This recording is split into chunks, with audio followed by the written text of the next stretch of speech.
Hi guys, magandang araw sa inyong lahat dyan. Welcome sa YouTube channel ko, no? Today mag-install tayo ng radio antenna ni Ludi. DY1 X-Ray Sierra Sierra, no? Medyo matagal na stock yung kanyang F23. So, medyo may problema kami. Kulang na isang bolt pero gagawa natin ng paraan. So, umpisa natin. Let's go. Dito. So guys, ito yung gagawa natin ng paraan, no? Ginamitan natin ng itong hose clamp, no? So, sa tingin ko, obra naman to. Okay. Ito. Sa tingin ko ayan, no? So, ito hindi na namin tatanggalin. Wala sa mga bolt, pero lalagyan natin ng dalawang hose clamp. So humihigpit naman, di ba? Yan, no? Kaya ibig sabihin, pwede pa rin i-install. Okay, oh. Para-paraan, no? Ito na tayong mga mga matibay pa. Baka nga mas matibay pa sa original, no? Nakukuha na mo ba, Lodi? Oo, sir. So, isa pa lang yun na ilalagay natin. Mukhang ayos na. Ito, hindi pa natin nahihigpitan eh. So, dalawa naman yung ating binili. Kaya... Parang mas Oo, ay parang mas original pa. Baka gawin ng iba, tanggalin na yung U. Tanggalin niya yung U-bolt niya, tapos lagyan niya ng hose clamp. Ayan guys, no? Diyan mahusay ang Pinoy daw, sir, ano? Oo. So, matibay to dahil siya, nakakapit eh. Oh. Okay. Pag nagkabit kayo ng ganito guys, itong hose clamp, hindi masyadong mahigpit kasi pag na-lost thread siya, pag alam mo naman pag umano na yun, sikip na, di matibay na, no? Okay. So, wag mo nang pipilitin para... So, ito, hihigpitan na lang natin yung nito. Itong... Meron ka bang Lodi?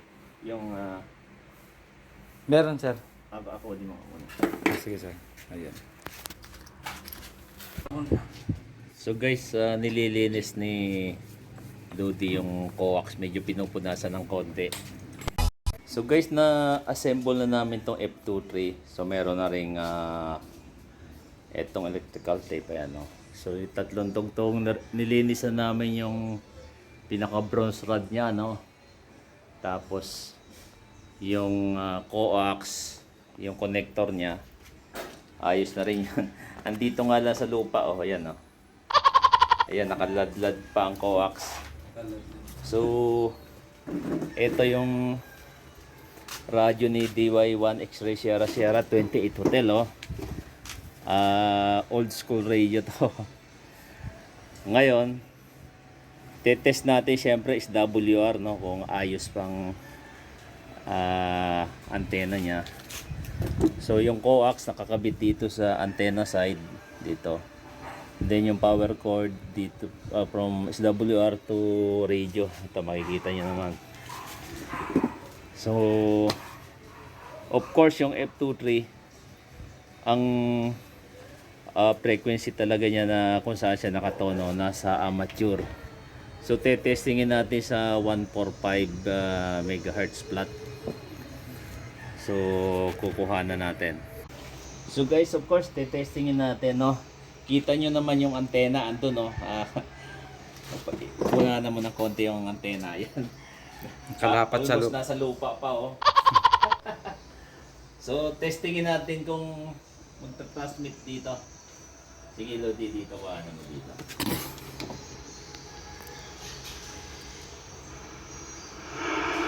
Sana may tao rito, no? Breaker and station. Dito BDO, andyan ba kayo? Alas Tito BD, oh. Oh, dito alas.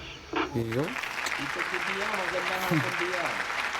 Magandang hapon din na. Gwen. Oh, may nire-restore akong F23. Medyo nakatambak lang, nilinis namin. Andito lang to sa ano, Tito Video. Actually, mga isang dangkal lang sa lupa. Yung radio niya ay nakasayad pa sa lupa. Malinaw ba dyan? May double naman dito alas. May ulan lamang, Gwen. Ay, normal dahil hindi pa medyo na itataas. Pero, kalamba location mo, di ba? Opya, dito alas. Sige, Tito Video, salamat. At yun, maganda pa kami ng other station. Thank you. Diyan ba, ano ba dating ko, Gwen? Maulan din.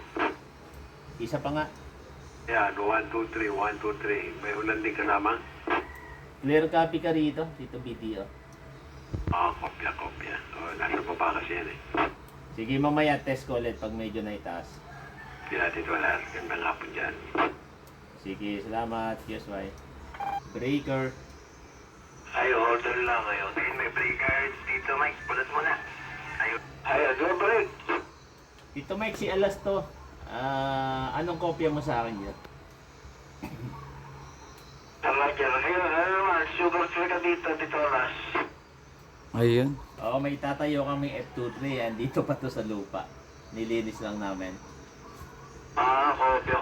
Sige dito alas. Kasi total yan. Kay Lion King.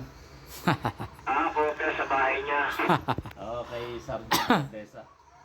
Okay, kopya naman dito alas. Sige, Tito Mike, yun lang. Tinesting na namin. Kopya, SWR mo na dyan sa baba. Oo, ayos sa SWR. So guys, eto na ready to na to.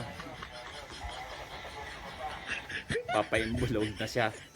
So eto guys, niloop natin to. Anong purpose nito? Para kung mahatak man siya, hindi direktang mahuhugot yung coax, no. So yan ang purpose sa dagdag kaalaman ng lahat, no.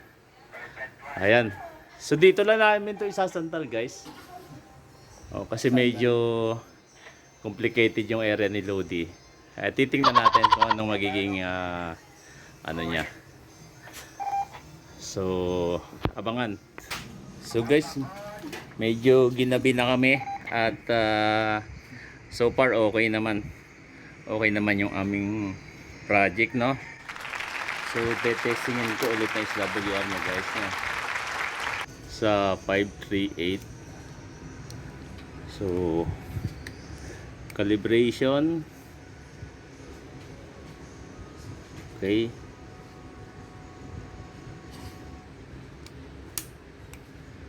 So guys, plat 1 na siya sa amateur, 145 plat. So plat 1 na. At okay, Oscar kilo. Re-radio check ulit tayo sa Kalamba. Kanina medyo scratcher raw tayo eh. Mag-radio check tayo ng low power. Breaker alas. Tito Video alas. Dito alas. Ayan, Tito Video, how copy na ngayon? Pushing low. Wala na ulan? Malinis na. Ayun, puno ka na dito, Tito Video. Sige, salamat. At hindi na nagalaw yung SWR niya, ayos. Malakas yan. Maayos pa yung F23. Oh, maganda pa. At binuksan namin, nilinis namin. Gumanda. Okay, salamat Tito Video. Medyo padilim na eh. Sige, salamat dyan, 73. Kopya, dito alas. Ganda umaga. Rapon din siya, 73. So guys, successful yung ating restore ng F23 ni DY1 X-Ray Sierra. So low power lang, booming audio na. So eto guys, medyo simple lang ginawa namin, no. Ayan, nakasandal. Siguro approximately 20 feet yan, no. Lumitaw naman siya doon sa bubong, so libre yung radial niya. Ayun, si Lodi. Ayun. So guys, dito na namin tatapusin ang vlog namin at maraming salamat sa panonood ng aming video. Okay, this is DB1XRY and the Y1X-Ray Sierra Sierra restoring F23 Hotel. 73, mabuhay.